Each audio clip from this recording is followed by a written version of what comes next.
Hello guys, मैं पीयूष आप सबका स्वागत करता हूं आपके अपने यूट्यूब चैनल एसोसिएट लर्निंग पर।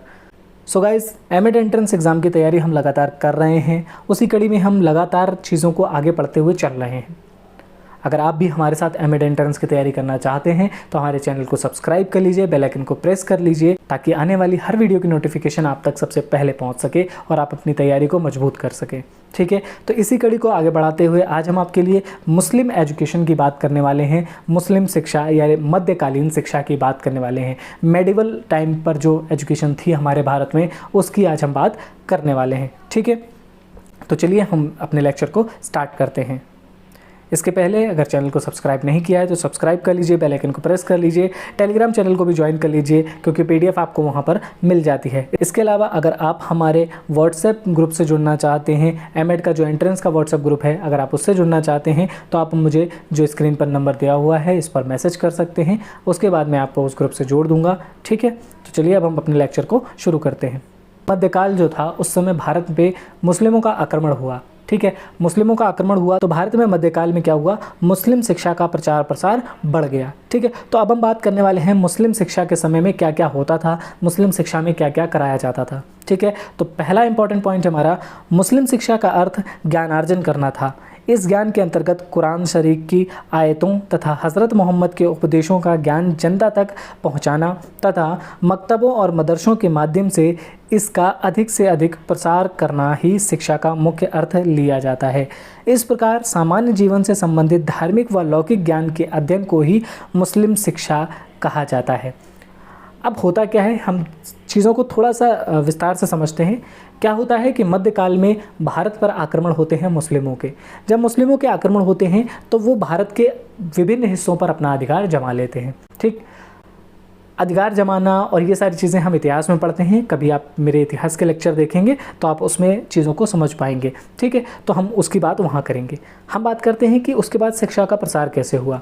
ठीक, तो उन्होंने क्या किया कि जब पूरे क्षेत्र पर उनका ही विस्तार हो गया तो उन्होंने अपनी शिक्षा को लोगों तक पहुंचाने के लिए, आम जन तक पहुंचाने के लिए, ज़रूरी नहीं था कि वो मुस्लिम ही थे, हिंदुओं तक पहुंचाने के लिए, बौद्धों तक पहुंचाने के लिए उन्होंने मदरसों और मकतबों की स्थापना की। ठीक, हालांकि मुस्लिम शिक्षा का एकमात्र उद्देश्य क्या था, कुरान शरीफ की आयतों को बच्चों तक पहुंचाना, साथ ही साथ हज़रत मोहम्मद के जो उपदेशों का ज्ञान है उसको भी जनता तक पहुंचाना, साथ ही साथ अपने धर्म का प्रचार और प्रसार करना। यह मुख्य उद्देश्य था किसका, मध्यकालीन मुस्लिम शिक्षा का। ठीक है, इसीलिए मकतब और मदरसों की स्थापना की गई थी। अगर हम सामान्य तौर पर देखें तो धार्मिक और लौकिक ज्ञान का अध्ययन ही हम मुस्लिम शिक्षा में देखते हैं। धार्मिक का अर्थ हो जाता है जो धर्म से रिलेटेड है और लौकिक का अर्थ हो जाता है जो इस संसार से रिलेटेड है। यानी दोनों तरीके का ज्ञान हमें मुस्लिम शिक्षा में भी देखने को मिलता है। ठीक है, अगला इंपॉर्टेंट पॉइंट हमारा, मुस्लिम काल में शिक्षा 2 स्तरों में विभाजित थी। जैसा कि आपको पता है, वैदिक काल में 2 स्तर थे, बौद्ध काल में 3 स्तर हुए, उसके बाद मुस्लिम काल में आते आते क्या होता है, 2 स्तर फिर हो जाते हैं, प्राथमिक और उच्च। प्राथमिक और उच्च की बात हम धीरे धीरे करेंगे। ठीक है, तो इन दोनों स्तरों पर शिक्षा प्रदान करने के लिए मकतबों और मदरसों की स्थापना की गई। यानी प्राथमिक और उच्च दोनों स्तरों पर शिक्षा को प्रदान करने के लिए किसकी स्थापना की गई, मकतब और मदरसों की। ठीक है, मकतब जो थे वो प्राथमिक शिक्षा और मदरसे उच्च शिक्षा के केंद्र से। ठीक है, यानी कि मकतब में प्राथमिक शिक्षा दी जाती थी और मदरसों में उच्च शिक्षा दी जाती थी। ठीक है, विद्यादान को ही महादान माना जाता था। ये हर जगह माना गया है। वैदिक काल में भी इस विद्यादान को महादान बोला गया है। ठीक है, बौद्ध काल में भी विद्यादान को महादान कहा गया है और मुस्लिम काल में भी इसे विद्यादान को महादान बताया गया है। ठीक है, अब हम बात करते हैं मकतब की। तो मकतब क्या थे। ठीक है, सबसे पहले मकतब अरबी भाषा का शब्द है जिसका अर्थ है उसने लिखा, अर्थात वह स्थान जहां लिखने पढ़ने की शिक्षा दी जाती है। मकतब अरबी भाषा का शब्द है जिसका अर्थ क्या होता है, उसने लिखा, अर्थात वह स्थान जहां पर पढ़ने और लिखने की शिक्षा दी जाती है। यानी मकतब का सीधा सा अर्थ क्या हुआ कि वह स्थान जहां पर पढ़ने और लिखने की शिक्षा दी जाती है। अगला इंपॉर्टेंट पॉइंट हमारा मुस्लिम काल में ये मकतब ही प्राथमिक शिक्षा के प्रमुख केंद्र थे। इसके अतिरिक्त खानकाहों, दरगाहों में भी प्राथमिक शिक्षा प्रदान की जाती थी। क्या हुआ कि प्राथमिक शिक्षा के लिए जो एजुकेशनल सेंटर था, यानी जो स्कूल होते थे, उनको हम क्या कहते थे, मकतब कहते थे। लेकिन इसके अलावा भी प्राथमिक शिक्षा 2 जगहों पर दी जाती थी, जैसे खानकाह हो गए, दरगाहें हो गई, वहाँ पर भी प्राथमिक शिक्षा दी जाती थी। अगला इंपॉर्टेंट पॉइंट हमारा, इन शिक्षा संस्थानों में केवल मुसलमान बच्चे ही शिक्षा प्राप्त कर सकते थे। इन मकतब में शिक्षा निःशुल्क थी तथा हिंदू बालक भी इसमें शिक्षा प्राप्त कर सकते थे। यानी कि खानकाह और दरगाह में जो शिक्षा दी जाती थी वहाँ पर केवल मुस्लिम बच्चे शिक्षा ले सकते थे, लेकिन मकतबों में जो शिक्षा दी जाती थी वो निःशुल्क दी जाती थी। साथ ही साथ जो हिंदू बालक थे वो भी उसमें शिक्षा ले सकते थे। यहाँ पर एक चीज़ बोली गई है, हिंदू बालक, बालिकाओं को शिक्षा का अधिकार नहीं था मुस्लिम काल में। ठीक है, मुस्लिम काल में जो बालिकाओं की शिक्षा थी वो घरों पर ही की जाती थी, उसके अलावा उनको शिक्षा के लिए बाहर नहीं भेजा जाता था। ठीक है, अगला इंपॉर्टेंट पॉइंट हमारा, मकतब में प्रवेश।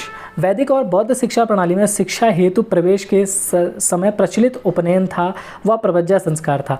वैदिक काल में हमने देखा था कि उपनयन संस्कार होता था और प्रवज्जा संस्कार कब होता था, बुद्ध काल में। ठीक है, उसी भांति मुस्लिम शिक्षा प्रणाली भी शिक्षा का प्रारंभ बिस्मिल्लाह खनी की परंपरा के बाद शुरू होता था। ठीक है, क्या होता था कि इसमें एक बिस्मिल्लाह खनी की परंपरा थी, उस परंपरा के आधार पर इनकी जो शिक्षा होती है वो आरंभ होती है। ठीक है, यानी मुस्लिम काल में जो शिक्षा का आरंभ होता था वो बिस्मिल्लाह खनी से होता था। ठीक है, और जो ये रस्म होती थी ये कब की जाती थी, जब बालक 4 वर्ष 4 माह और 4 दिन का होता था। 4 वर्ष 4 माह और 4 दिन का जो बालक होता था उस बालक से एक रस्म कराई जाती थी जिसे हम बिस्मिल्लाह खनी की रस्म कहते थे, और इसी के बाद ही शिक्षा स्टार्ट हो जाती थी। ठीक है, अगला इंपॉर्टेंट पॉइंट है हमारा मदरसा। मदरसा शब्द अरबी भाषा के दरस शब्द से बना है जिसका अर्थ है भाषण देना, और चूंकि उस समय उच्च शिक्षा प्रायः भाषण द्वारा दी जाती थी, अतः उन स्थानों को जहां इस प्रकार की शिक्षा दी जाती थी मदरसा कहा गया। ठीक, हुआ क्या, मदरसा शब्द जो है वो अरबी भाषा का शब्द है जो दरस शब्द से मिलकर के बना हुआ है। ठीक है, अब दरस का अर्थ क्या होता है, भाषण देना। चूँकि जो उच्च शिक्षा थी वो भाषणों यानी लेक्चरों के द्वारा ही दी जाती थी, इसीलिए मदरसा को सीधे क्या बोल दिया गया, लेक्चर स्थल बोल दिया गया। ठीक, ऐसे स्थान जहाँ पर भाषण द्वारा शिक्षा दी जाती थी उसे क्या कहा गया, मदरसा कहा गया। ठीक है, अगला इंपॉर्टेंट पॉइंट हमारा, ये मदरसे प्रायः राजधानियों और मुस्लिम बाहुल्य बड़े बड़े नगरों में स्थापित किए गए। ये जो मदरसे थे वो राजधानियों में स्थापित किए गए। इसके अलावा जो मुस्लिम बाहुल्य बड़े बड़े नगर स्थापित हुए उस समय भी वहाँ पर भी ये क्या हुआ, वहाँ पर भी मदरसे स्थापित किए गए। यानी मदरसे और मकतबों की संख्या कहाँ पर ज़्यादा रही, या तो राजधानियाँ रहीं किसी शासक की, या फिर जो मुस्लिम बाहुल्य क्षेत्र रहे वहाँ पर इनकी स्थापना की गई। ठीक है, अगला इंपॉर्टेंट पॉइंट हमारा, शिक्षा का माध्यम अरबी और फारसी था। जो शिक्षा दी जाती थी इस समय वो अरबी और फारसी में दी जाती थी। वैदिक काल में शिक्षा का माध्यम क्या था, संस्कृत था। बौद्ध काल में पाली था। ये शायद पॉइंट बौद्ध काल में छूट गया था, तो ये आप यहाँ से जोड़ लीजिएगा कि बौद्ध काल में जो शिक्षा थी वो पाली भाषा में दी जाती थी, वैदिक काल में जो शिक्षा थी वो संस्कृत भाषा में दी जाती थी, और जो मुस्लिम काल था या मध्य काल था उसमें शिक्षा अरबी और फारसी में दी जाती थी। ठीक है, अगला पॉइंट है हमारा, इन मदरसों में इस्लाम धर्म में विशेष योग्यता प्राप्त करने वाले को आलिम कहा जाता था। यानी ऐसे छात्र जो इस्लाम धर्म में विशेष योग्यता रखते थे उनको क्या कहा जाता था, आलिम कहा जाता था। ठीक है, अगला इंपॉर्टेंट पॉइंट है हमारा, अरबी फारसी साहित्य में विशेष योग्यता प्राप्त करने वाले को काबिल कहा जाता था। ठीक है, जिसको इस्लाम धर्म की अच्छी जानकारी होती थी उसे आलिम कहा जाता था, जिसे अरबी फारसी साहित्य की अच्छी जानकारी होती थी उसे काबिल कहा जाता था, और तर्क और दर्शन शास्त्र में विशेष योग्यता प्राप्त करने वाले को फाजिल कहा जाता था। क्या कहा जाता था, फाजिल कहा जाता था, जिसको तर्क और दर्शन शास्त्र में विशेष योग्यता होती थी। ठीक है, उस काल में काबिल उपाधि प्राप्त व्यक्तियों को ही शासन में उच्च पदों पर नियुक्त किया जाता था। जिनके पास काबिल की उपाधि थी, यानी कि अरबी और फारसी साहित्य का विशेष योग्यता प्राप्त करने वाले को काबिल कहते थे, और जिसके पास काबिल की डिग्री होती थी उसको क्या होता था कि वो शासन में उच्च पद प्राप्त कर लेता था। क्यों? क्योंकि जो शासन था, शासन में अरबी और फारसी का ही इस्तेमाल ज़्यादा होता था, और जो व्यक्ति अरबी और फारसी में ही निपुण होता था तो उसको उच्च पद तो मिलेगा ही। ठीक है, अगला इंपॉर्टेंट पॉइंट है हमारा, मध्ययुगीन मुख्य इस्लामिक शिक्षा केंद्र। ठीक है, इस्लामिक शिक्षा के जो प्रमुख केंद्र थे वो कहाँ कहाँ विकसित हुए? सबसे पहले दिल्ली, क्योंकि आप देखते हैं कि दिल्ली हमेशा से ही मुस्लिम आक्रांताओं का हब बन करके रह गई। जैसे अगर हम बात करें दिल्ली सल्तनत की, तो उसकी भी स्थापना कहाँ पर हुई? दिल्ली में हुई। उसके अलावा जो मुग़ल सल्तनत आई उसकी भी स्थापना कहाँ पर होती है? दिल्ली और फिर आगरा में होती है। ठीक है, तो दिल्ली मुस्लिम कालीन शिक्षा का प्रमुख केंद्र बना। उसके बाद फिरोज़ाबाद बना, उसके बाद बदायूं, आगरा, फतेहपुर सीकरी और जौनपुर। ठीक है, तो ये सारे मुस्लिम शिक्षा के प्रमुख केंद्र के रूप में विकसित हुए। जौनपुर के लिए एक अच्छा टर्म यूज़ किया जाता है जिसे सिराज ए हिंद कहते हैं। ठीक है, ये क्वेश्चन किसी एग्जाम में पूछा हुआ है कि सिराज ए हिंद किसे कहा जाता है, तो आप यहीं से पढ़ लीजिए कि सिराज ए हिंद जौनपुर को कहा जाता है। ठीक है, तो ये लेक्चर यहीं पर समाप्त होता है। उम्मीद करता हूँ आपको ये पूरी चीज़ समझ में आ गई होगी। समझ में आ गई हो तो वीडियो को लाइक करें, शेयर करना बिल्कुल ना भूलें। ठीक है।